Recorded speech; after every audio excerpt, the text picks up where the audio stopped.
certainly leave time at the end for Q&A, and if there's any burning questions along the way, feel free just to chime in, because we do want this to be an interactive session around this subject matter. So just to start out, to my immediate left, or right, we have Linda Akutagawa, Senior Vice President for Resource and Business Development at LEAP, organization known as Leadership Education for Asian Pacific. She has been with LEAP for 18 years or so and focuses on business and resource development, relationship building to leadership, consulting, program design and development. She consults regularly with various emerging markets and established Asian employee resource groups across the country. In addition to her consulting, she speaks and presents nationally on topics such as leadership and Asian cultural values and influences, to name a few.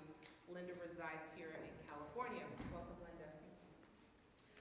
Next to Linda, we have Isaias Zamaripa, CEO and founder of 3 Degrees from Isaias, a newly formed consulting company that focuses on the areas of diversity, employee networks, and executive recruiting. For the past 10 years or so, Isaiah was the Director of Talent Acquisition Diversity at General Mills in Minneapolis. In this role, he worked closely with senior leaders to develop diversity initiatives to increase retention and pipeline for future leaders. He has a long-standing history with NSHMBA, National Society of Hispanic MBAs, dated back to the first conference, or chapter, if you will, in '89.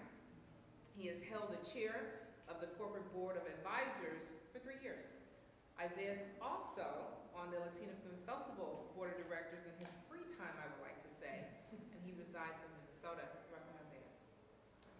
Next to Isaias, we have Miguel Corona, founder of Adventus, Hispanic Talent Solutions, a Hispanic talent consultancy where he specializes in helping organizations develop strategies to increase their recruitment and retention of Hispanic college graduates. He has spent the past 20 years in both the private and public sector. He managed internship and education programs for Hispanic students at University of Texas, El Paso. Prior to this role, Miguel was a director for college relations and recruitment for Nestle USA. Miguel is noted for his published blog on Hispanic Talent Memo, a platform that discusses Hispanic culture and experiences and how they impact the Hispanics in the workplace. Miguel resides in Cincinnati, Ohio. Welcome, Miguel.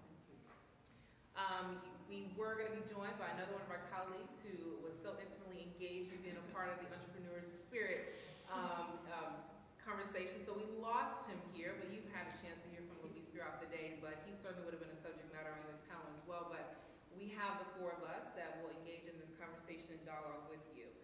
Now, I do have some very pointed questions that I will ask of our panelists, and then I have kind of a broad question that I will address and ask them to provide their perspective on. But I do want to start out by just sharing an article that I read on MarketWatch.com, and the actual commentary and the title of the article was, "Majority of companies worldwide are having difficulty attracting critical skill and talented employees."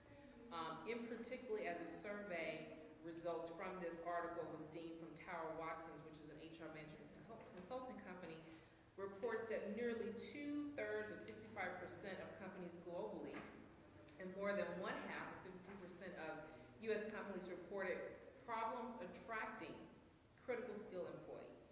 6 in 1 or 1% of companies globally and 45% of U.S. companies reported similar difficulty attracting top performing and talented employees. As a result, many companies find themselves in a position of having to find new and innovative ways to entice and ultimately develop talent and leadership for the future. Ultimately, that also translates into our marketplace in the U.S. economy where we are today. So we are going to have an enriching dialogue about the war for talent and what does that mean for you as representative of your companies, whether you're business leaders or if you're an HR practitioner that's here, and what are some of the things that we need to consider as companies when it comes to keeping our competitive advantage as it relates to talent management. So, Linda, if I can start with you. I can tell you in the past couple of weeks or so, this team has had a lot of good conversation around the subject matter and really have a lot of intimate thoughts around it. But Linda, my question for you and what I would like for you to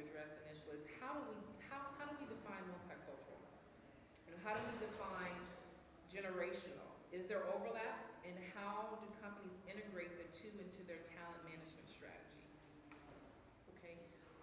And this came out of, if you were in the earlier panel, I kind of started to allude to this kind of question about rethinking what generation is about. I think something that's just, for me, an observation that I think I've thought more and more about is when I think about, let me back up. First, let me define, for me, what I think about when we talk about multicultural. When Shantae first asked me that question, I think when I think about multicultural, I'm usually thinking about in a race and ethnicity context. I'm thinking Black, white, Hispanic, Asian, Latino, Native American.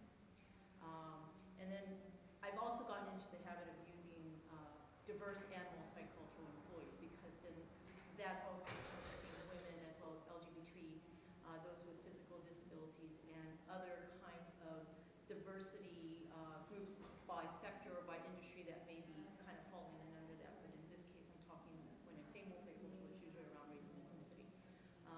This definition about generation, I think here in the U.S., I think we're talking about generations more from the concept of, you know, are you a Gen Y, are you Gen X, are you a baby boomer?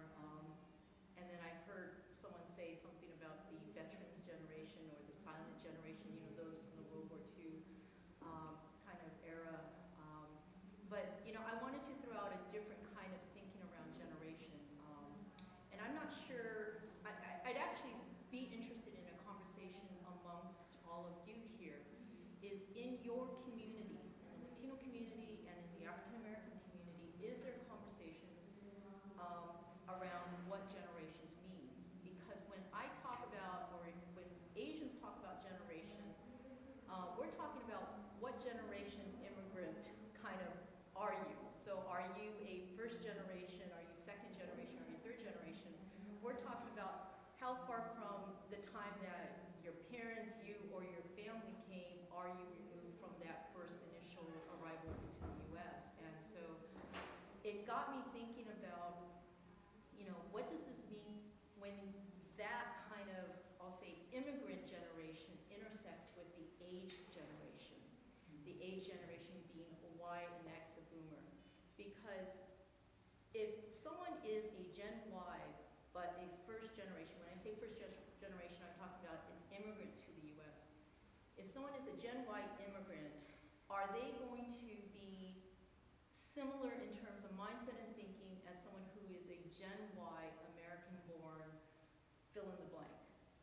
And then will that Gen Y immigrant have more in common from traits, styles, perspective as someone who's a baby boomer immigrant, possibly, only because of the kind of the cultural immigrant experience taking a stronger precedence versus the kind of what experiences did someone of my age group experience. Now, by that same token,